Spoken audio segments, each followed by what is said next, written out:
C'est vrai que beaucoup de gens parlent des faux prophètes. Mais je vais vous dire une chose qui peut vous surprendre. Tous ceux qui parlent des faux prophètes sont plus faux que tous les prophètes qui aient jamais existé. Parce que quand ils parlent des faux prophètes, ils reviennent à une conclusion trop simple. C'est-à-dire, comme il y a beaucoup de faux prophètes, éloignons les prophètes. Donc, faisons ce que Jésus a dit, ils ont tué les prophètes. Donc, un jour, le Seigneur m'a demandé, et c'est une question qu'il me disait de demander aux habitants de la terre. Il m'a dit, les habitants de la terre disent qu'il y a les faux billets. Mais on n'a jamais vu l'un d'eux qui a dit, comme il en est ici, je ne veux plus fonctionner avec le billet, je ne veux plus traiter avec le billet. Non, tous disent qu'il y a les faux billets, mais chacun, à chaque transaction, cherche à voir si le billet est bon, à vérifier pour voir. Donc, personne ne va abandonner l'histoire de billet. Mais quand ça concerne ce qui est spirituel, les conclusions sont hâtives. Il ne faut plus parler de prophétie ni de prophète parce qu'il y a les faux prophètes. Mais qui sont les faux prophètes? Les faux prophètes sont ceux qui n'obéissent pas à Dieu. Ou alors, donc, c'est les mêmes personnes, l'ennemi, qui se tournent soit à gauche, soit à droite pour éloigner l'homme de Dieu. Le salut lui-même fonctionne comme une montre. C'est-à-dire, il est par exemple maintenant 16h au studio, nous avons 16h41. Alors, Dieu est vivant. Quand on dit Dieu est vivant, ça veut dire que même que ces lois ne sont pas stables. Et le christianisme qui est sur le terrain aujourd'hui est un christianisme mort. Semblable à l'islam, semblable au bouddhisme. Donc un christianisme que les gens ont fondé sur des écrits des morts. Or, souvenez-vous que l'apôtre Paul allait bagarrer avec des gens parce que ceux-ci estimaient que Jésus-Christ était mort, lui disait que Jésus-Christ était vivant. Ce que Paul niait n'était pas la mort de la croix, non. Paul savait bien qu'il est mort sur la croix, mais il savait ce que ça lui coûterait de reconnaître qu'il est mort. Voilà, il préférait discuter et dire il est vivant. Parce que le roi là disait, il parle d'un certain Jésus. Il parlait d'un certain Jésus qui est mort et que Paul disait qu'il est vivant. Vous aurez besoin de savoir ce que Dieu a dit aujourd'hui, ce qu'il a dit demain et après-demain et ainsi de suite. C'est votre seule manière d'être sauvé. Vous ne pouvez pas être sauvé en vous attachant éternellement à des hommes ou à des idoles ou à des préceptes qui n'ont jamais été révisés. Certaines choses sont dites, mais il faut revenir dessus. Un pentecôtiste m'a dit un jour que Dieu ne peut pas rejeter l'Église. Mais je vous dis, c'était pour moi un scandale. Dieu a rejeté Abraham pour un temps. Dieu a rejeté Israël. Tous ceux même qui ont traité avec Dieu ont été rejetés. D'autres pour un temps, d'autres définitifs. Israël même aussi a été rejeté. La génération de Noé a été rejetée. La régénération de Lot. Or, il est écrit que toutes ces choses sont arrivées pour nous servir d'expérience, pour nous servir de sagesse, pour nous servir de connaître quel est ce Dieu. Quand vous vous complaisez dans vos croyances mortes, vous dites que Dieu ne peut pas rejeter l'Église. Autrement, Dieu ne peut pas vous rejeter. Autrement, vous avez été sauvés. Non, même si vous ne comprenez pas, non. Le salut, vous devez travailler chaque jour à votre salut, avec crainte et tremblement. Voici, les jours viennent où je ferai avec la maison d'Israël et la maison de Juda une alliance nouvelle. Non comme l'alliance que j'ai traitée avec leur père le jour où je les saisis par la main pour les faire sortir du pays d'Égypte. Alliance qu'ils ont violée, quoique je fusse leur maître, dit l'Éternel.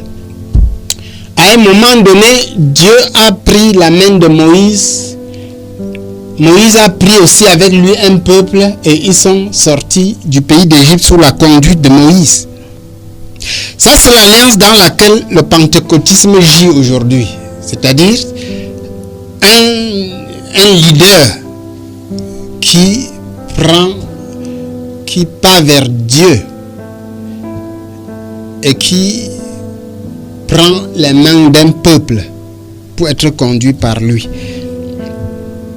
Alors, le Seigneur a dit que les jours viennent où il va changer cette forme d'alliance.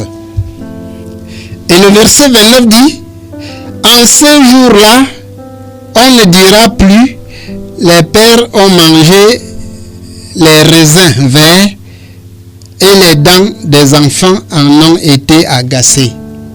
Donc, en ce temps-là, Dieu avait fait une alliance, on peut appeler ça alliance plurielle, c'est-à-dire l'alliance de beaucoup de personnes. Un exemple dans les Écritures où les uns ont mangé où les pères ont mangé les raisins verts et les dents des enfants ont été agacées. Il y a eu un moment où le peuple de l'Éternel était allé en guerre. On avait demandé de passer tout à l'interdit. Et un certain monsieur a plutôt camouflé quelque chose qu'il avait trouvé et jugé de précieux. Non seulement le peuple a perdu la guerre, mais il s'en a été suivi beaucoup de malédictions. Et alors, Josué a, au travers du sort, retrouvé ces personnes qui ont été mises à mort. Alors, pourquoi est-ce que l'acte qu'une seule personne avait fait, commise dans le secret, a dû devenir le problème de toute l'assemblée? C'est la question que vous pouvez vous poser maintenant. Donc, c'est ça la difficulté de l'alliance de Moïse. L'alliance de Moïse est une alliance plurielle. Or, dans l'alliance plurielle, chaque chose qu'une personne fait retombe sur la tête de tous. Alors, le pentecôtisme est sous cette alliance. Voilà pourquoi le leader souvent, quand il est dans le mensonge, vous seriez dans le mensonge. Non seulement, si dans l'assemblée il y a une personne qui est d'une manière ou d'une autre, toute l'assemblée serait frappée à cause de lui. Voilà les difficultés de l'alliance de Moïse, qui n'est pas une alliance perfectionnée. Et c'est pour cela que au travers de la bouche du prophète Ésaïe, Dieu avait promis une nouvelle alliance pour son peuple. Autrement, l'alliance de Moïse, comme il est écrit, l'alliance de Moïse était un pédagogue. Parce qu'à chaque fois, Dieu nous amène à une alliance plus parfaite. Et vous avez vu maintenant une faille de l'alliance de Moïse, c'est que les pères pouvaient manger les raisins verts et les dents des enfants pouvaient en être agacées. Selon l'exemple que je viens de vous donner, il y a beaucoup d'autres exemples comme ça. Il y a beaucoup d'autres exemples comme ça qui sont arrivés. Le péché de David a fait détruire son propre peuple. Mais ici, il n'en est pas question, car Dieu dit au prophète Jérémie, voici, après avoir condamné, ou alors après avoir critiqué les éléments de l'alliance de Moïse au verset 29, il dit, à partir du verset 30, à 30, il dit, chacun mourra pour sa propre iniquité. Tout homme qui mangera des raisins verts, ses dents en seront agacées.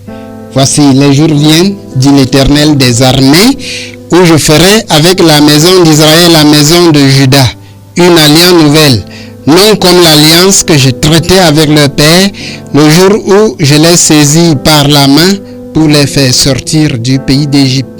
Alliance qu'ils ont violée, quoique je ne fusse leur maître.